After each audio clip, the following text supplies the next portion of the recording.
It's on the screen, and that is the bit of paper that says up the junction. There's your answers there, plus a couple of bonus questions.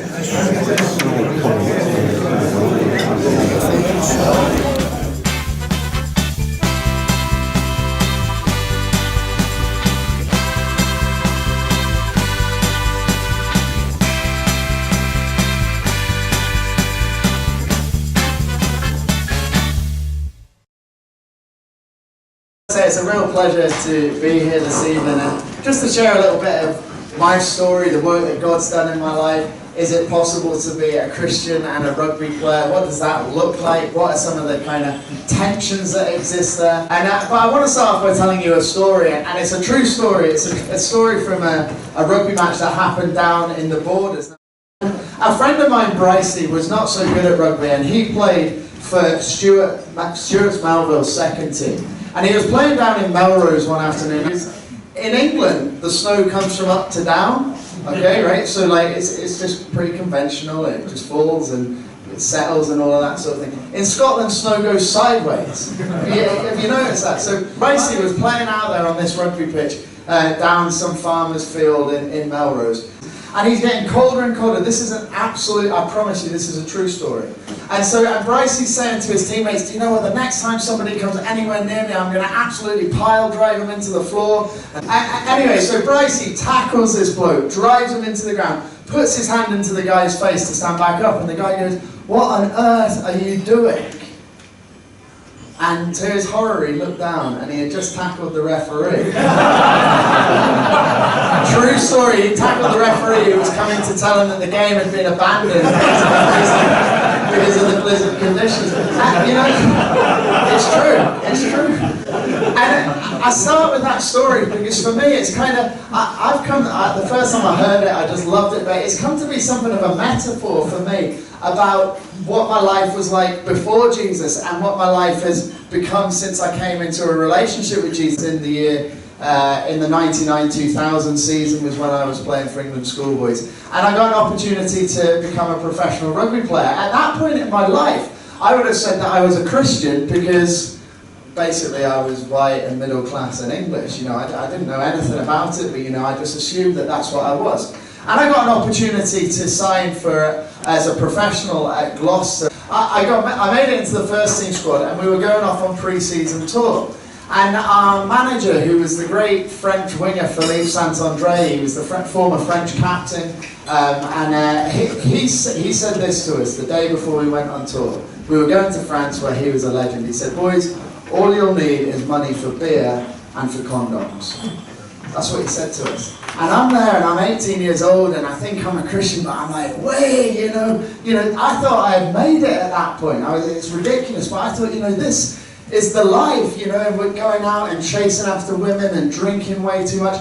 And for a number of years, it got to the point where at the age of 20, brought up by Christian parents, my mum and dad are both committed Christians. I've got two younger brothers who aren't yet.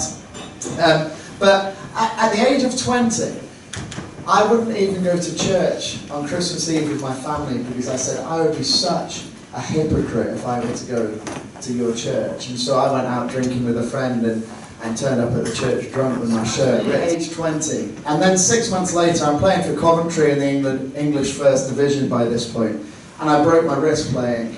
And I was just about to go to my third under-21 World Cup. I'd been fortunate enough to play for England through under-19s and under-21s and that sort of thing, but I broke my wrist. And I did what all self-respecting rugby players do when they come across a bad injury that rules them out for a while. And I went out and I basically got completely hammered. But I got arrested, I spent a night in the cells, I got a caution for drunk and disorderly. And essentially my girlfriend said to me, you need to look at your life. And then she went on holiday for 3 weeks. And I started going to church on a Sunday morning, but it was a small Anglican church down in the Midlands. And I used to go to the 8 o'clock service in the morning because it meant that I could go out on a Saturday night, I'd still be drunk, I wouldn't be feeling the effects of the hangover, I'd go to church, I'd do my thing, and that would be me. And I thought, that's me, I'm a Christian. And then my mum said to me, after a few weeks of this, she said, She said, have you thought of doing the Alpha course? And I said, well, what is the Alpha course? And then suddenly my mum gave me like the Alpha manifesto. She was like a walking, talking advert for Alpha. And so I thought, well, do you know what? I'm going to go along to Alpha. And so I went along to Alpha in this small church down in the Midlands, in a town called Kenilworth.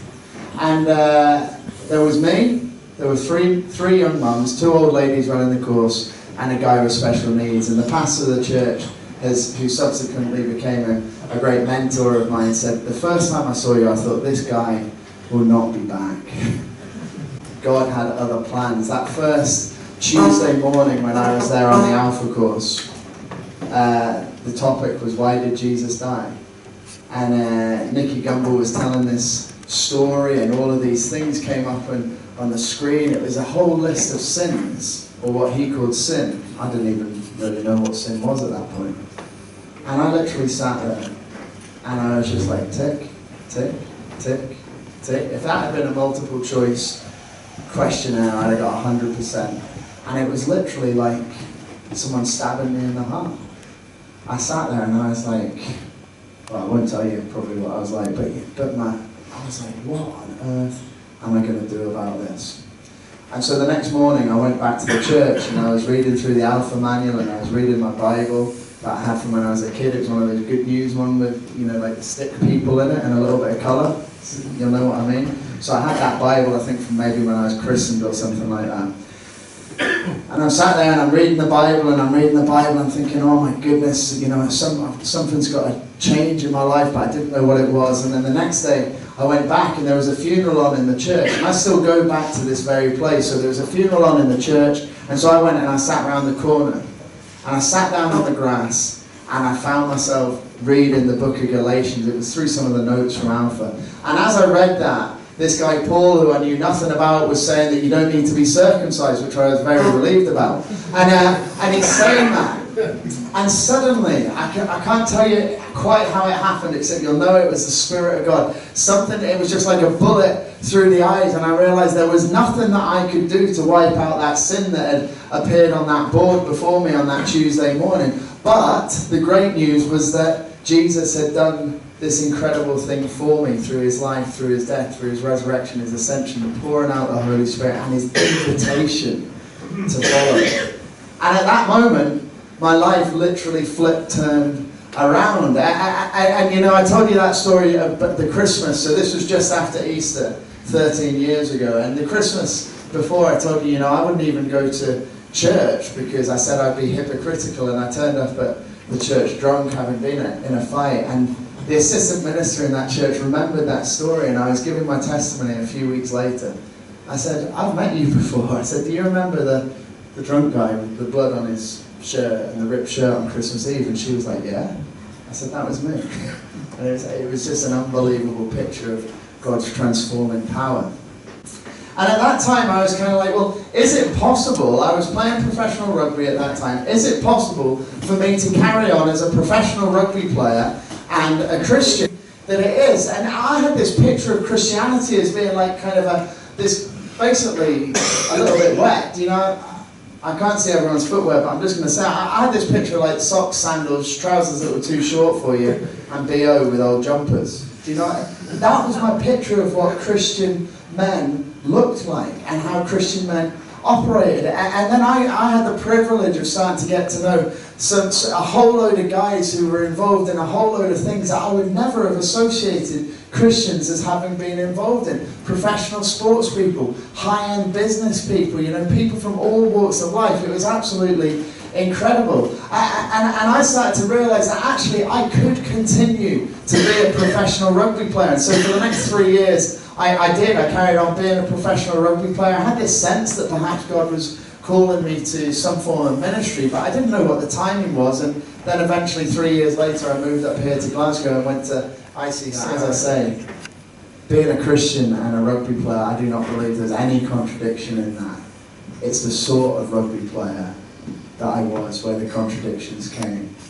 And that will be the same for all of you guys. Those of you who are Christians, whether it's in the business place, whether it's in the home, in work, in schools, colleges, wherever it is, I believe that we have a calling as Christian men to live every single area of our lives under the Lordship of Jesus, to live every single area as if it's worship to God and in the power of the Holy Spirit. And I'm just so passionate about trying to equip our church to do that. But you know, before I finish, I want to go back to that story that I told at the beginning, because I know that probably some of you are here and you don't quite know what you make of the God thing. You know, one of my favourite questions is God, yes, no, or maybe. And the reason that I started with that story about Brycey tackling the referee is because, as I say, I think it's a metaphor for my life, but I think it's a metaphor for all of our lives. So before I came to know Jesus, I was trying to fill what I call the God-shaped gap in my life with so many other things. Because in Ecclesiastes it says that God has placed eternity in the hearts of all people. It also tells us that we are all made in God's image, and whether you believe in God or not, I believe that God believes in you. And as a follower of Jesus, I think that it can only be filled by Jesus, but I also think that we try and fill it with other things. So when I was going out and partying, that was me trying to, it was this sense, you'll all have had it at times, that there must be more to life than this. Who hasn't felt like that? And the reason that I start with that story is because for me it is a picture of what we're all like. It's a picture, you know, in the Bible it talks about how we see God, now we see through a glass dimly. And it's a little bit like, you know, let me paraphrase it, it's a little bit like now we see through a blizzard. And yet the truth that Jesus says is that it's only in Him that we can see who God truly is. Jesus says, if you have seen me, then you have seen God. If you have seen me, you've seen the Father. You know, one thing I absolutely love is this. God invites you to follow Him. He doesn't make you. On that Thursday morning, I could have been sat there, I could have been reading Galatians, and I could have said, do you know what, God? No thanks. God invites us to follow Him. He never forces us to follow Him. But what I would just say to you is, if you are still making up your mind, maybe if the person next to you were to say, God, yes, no, or maybe, you're going to go kind of, maybe, no, maybe, oh, I don't really know. I would invite you, I would challenge you, I would just say, do you know what, read some of the New Testament, read some of the Gospel. I would say to you, have a look at that, because as we see Jesus, we see God. No, if you're a yes, it's fine. If you're a no or a maybe, give it some thought. Give it some thought. It'll be the best decision you've ever made. It'd be great to speak to some of you, so thanks for your time.